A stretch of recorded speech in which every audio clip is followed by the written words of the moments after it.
Kerala திரையுலகை Hema committee அறிக்கை கலங்கடித்து வரும் நிலையில் இதுபோன்ற கமிட்டியை அமைக்க வேண்டும் என பல்வேறு திரைப்படத் துறைகளிலும் குரல்கள் எழுந்திருக்கின்றன.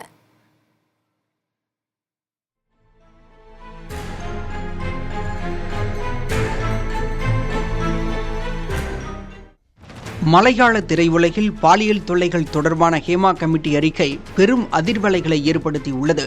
இந்த அறிக்கை வெளியானதை தொடர்ந்து பாதிக்கப்பட்ட பெண்கள் தங்களுக்கு அளிக்கப்பட்ட துன்புறுத்தல்கள் குறித்து புகார் அளிக்க தொடங்கியுள்ளனர்.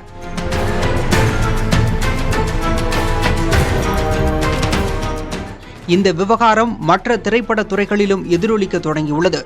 மீ டூ காலகட்டத்தில் கன்னட திரைத்துறையில் உருவான ஃபயர் அமைப்பு திரைத்துறை சார்ந்த பாலியல் புகார்களை விசாரிக்க ஓய்வு பெற்ற உச்சநீதிமன்ற அல்லது உயர்நீதிமன்ற நீதிபதி தலைமையில் குழு அமைக்க வேண்டும் என வலியுறுத்தியுள்ளது.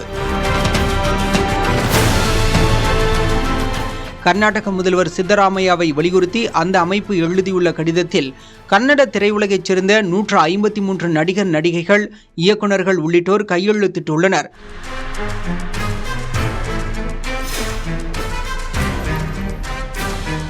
கன்னட இயக்குனர் கவிதா லங்கேஷ் தலைமையில் இயங்கி வரும் அந்த குழுவில் நடிகைகள் ரம்யா, வினய் ராஜ்குமார், ஸ்ருதி ஹரிகரன், சம்யுக்தா ஹெக்டே உள்ளிட்டோர் அந்த அமைப்பில் இடம்பெற்றுள்ளனர்.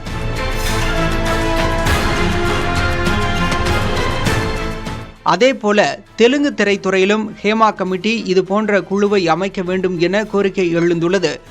Voice of women in TFI என்ற அமைப்பு இந்த கோரிக்கையை வலியுறுத்தியுள்ளது.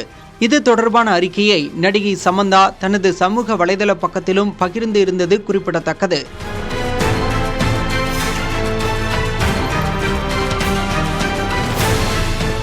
இதனிடையே இந்த விவகாரம் தொடர்பாக மேற்கு வங்க சினிமா துறையில் பெண்களின் உரிமைகள் மற்றும் பாதுகாப்பை உறுதிப்படுத்துவதற்காக சுரக்ஷா பந்து என்ற அமைப்பு உருவாக்கப்பட்டுள்ளது.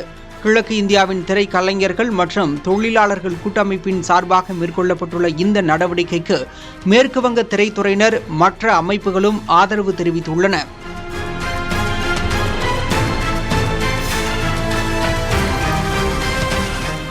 மலையாள திரைத்துறையில் எழுந்த பாலியல் குற்றச்சாட்டுகள் இந்தியா முழுவதும் உள்ள திரைத்துறைகளில் எதிரொலிக்க தொடங்கியுள்ளது. திரைத்துறையில் பெண்கள் பாதுகாப்பாக பணியாற்றும் சூழல் உருவாவதே இந்த விவகாரத்திற்கு சிறந்த முடிவுரையாக இருக்கும்.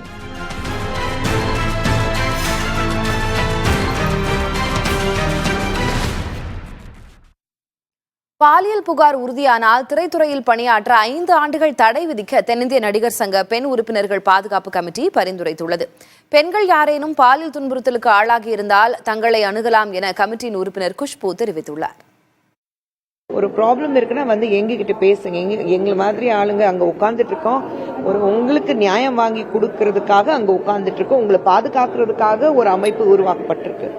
So you come to us. நீங்க எங்ககிட்ட வாங்க, நாங்க உங்க பிரச்சனைகள் தீர்க்க வைக்கிறதுக்கு. இன்னைக்கு ஒருத்தர் பேசுவாங்க, நாளைக்கு இன்னொருத்தர் பேசுவாங்கன்னா தேவையில்லாம நம்ம ஒரு விஷயம் ப்ராப்ளம் சால்வ் பண்றதுக்கு பதிலாக நம்ம திணி கொடுத்துட்டு இருக்கோம். வேற ஒண்ணு கிடையாது. யாருமே இது வரைக்கும் கம்ப்ளைண்ட் கொடுக்கல. நடிகர் சங்கத்துக்கு யாருமே கம்ப்ளைண்ட் கொடுக்கல. இன்னொன்னு பெண்களுக்கு சொல்றேன், இன்னைக்கு விசாக கமிட்டி இருக்கு, நடிகர் சங்கம் இருக்கு. ஆனா பெண்களுக்காக பல முறையில நான் சொல்லியிருக்கேன். உங்களுக்கு ஸ்டேட் விமன் கமிஷனே இருக்கு. யார் உங்களை தடுக்கிறாங்க? எது உங்களை தடுத்தது இல்ல நான் ரிப்போர்ட் பண்ணக்கூடாதுன்னா என்ன பிரச்சனை இருக்கு நான் கேட்கிறேன்.